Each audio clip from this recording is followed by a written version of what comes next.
Telangana news today में आपका खैर मकदम है। आइए देखते हैं आज की ये अहम खबर। जब राहुल गांधी बीजेपी के गुंडों से बात करने के लिए भारत जोड़ो न्याय यात्रा बस से उतरे तो ये गुंडे इनसे बात करने के बजाय वहां नारेबाजी कर रहे थे।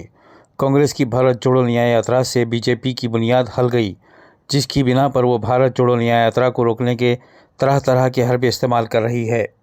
आइए देखते हैं बीजेपी के गुंडे किस तरह राहुल से बात करने कतरा रहे हैं। राहुल ने इन बीजेपी के गुंडों का जवाब हाथ हिला कर दिया।